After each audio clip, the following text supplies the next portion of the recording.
We have some brand new updates surrounding the Brandon Ingram and Miami Heat situation going on right now, as it seems like Brandon Ingram's time in New Orleans may be pretty close to over, and it seems like the Miami Heat may be one of the suitors out looking to acquire Brandon Ingram going into next season, if not already in next season's around the NBA trade deadline for the 2024-2025 NBA season. So I'm here to break down an article and give my thoughts and opinions on Brandon Ingram possibly landing in Miami in the soon-to-be future. So let's get to it and break down the Brandon Ingram updates that we have as of now, September 7th. As you guys know, one of the more recent Heat Digest videos we brought you guys was breaking down the idea of possibly getting Brandon Ingram in a massive blockbuster trade that involved three different teams, including the New Orleans Pelicans, the Atlanta Hawks, and the Miami Heat. Right now, it seems like that could be a very real option. If you guys don't know, Brandon Ingram has missed out on really all of the camps for the New Orleans Pelicans, and right now it's really displaying the picture that his time in New Orleans might be over.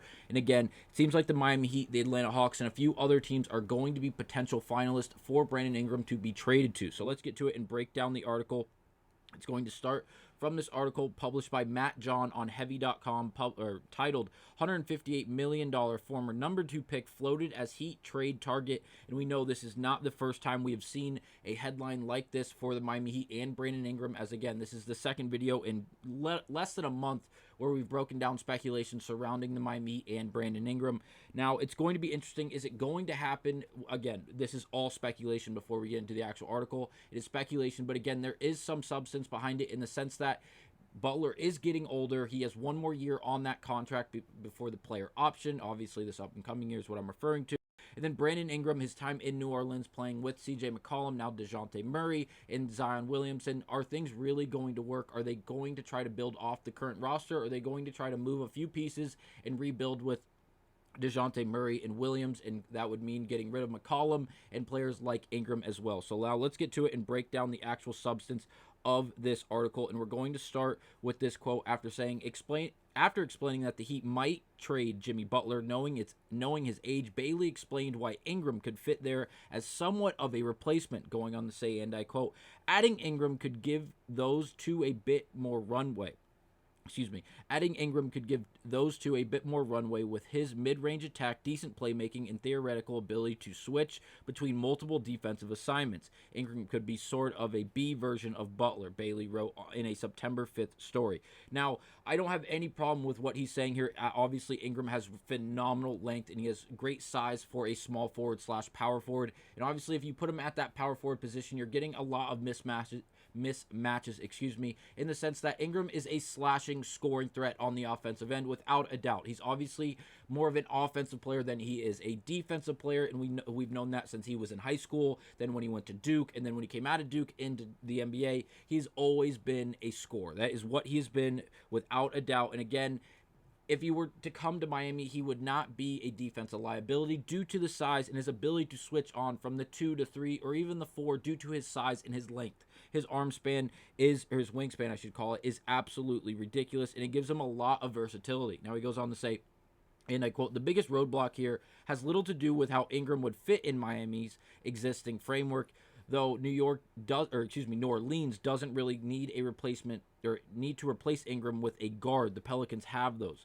What they don't have is a center, and the Heat obviously aren't trading Adebayo for him. And I will also throw out, they're probably not going to trade Ware as well. Ware is a very, very promising rookie with a lot of potential. I do not see the Miami Heat trading him for absolutely anybody. Obviously, there's a few outliers, but again, those players that would be traded for Kel'el Ware would be known as untradables, untouchables, if you will. Now, he goes on to say he added what Miami would have to cobble together to pull off an Ingram trade, going on to say, and I quote, Miami's best salary filling contracts belong to Terry Rozier, Duncan Robinson, and Tyler Hero, and I'd have to combine multiple deals to get Ingram's incoming salary, and that is without a doubt. Again, we've seen blockbuster mock trades for this exact scenario, and again, it was a lot of moving parts from Miami going to Atlanta and to New Orleans, including Duncan Robinson, Terry Rozier, Tyler Hero, all being on the move, as well as obviously a few draft capital, a few draft picks, if you will. Again, it's a lot to move for someone like Brandon Ingram, but again,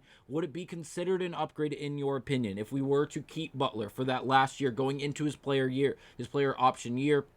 Would you like to have Brandon Ingram on this Miami Heat roster to then replace Jimmy Butler if we allow him to walk in free agency, if he doesn't accept that player option next year without getting the contract extension. So we continue on. Going on to say, and I quote, Ingram did not attend a week-long voluntary minicamp held by the Pelicans players in California, which featured every player on the roster except Ingram and recent signee Daniel Theis. End of quote. Gilroy wrote in a September 5th story, going on to say, and I quote again, the Pelicans believed Ingram would be there, but he never showed according to team sources, end of quote. The details get worse as Ingram has typically organized these events, but did not attend this one at all. So again, this is huge. It really is. This really makes me think Brandon Ingram and his thought process behind being in New Orleans is really coming to an end. Now he goes out to say this, and I quote, this is an event Ingram has organized for his teammates several times in the past, so his absence stood out. The Pelicans hoped this minicamp would be the first time Williamson, Ingram, CJ McCollum, and newly acquired point guard DeJounte Murray could all get on the court. And that's the end of the quote. And again, this is massive. Brandon Ingram not showing up, not participating in any way, whether he's putting it on for these players for the team in New Orleans or even just showing up and participating, showing his face and just being a part of the team in this situation. Again, it's voluntary. He doesn't have to show up. But again, he has a pretty good record of showing up and being there and really being a part of this team, whether he's putting it on or, again, just being present at these mini camps.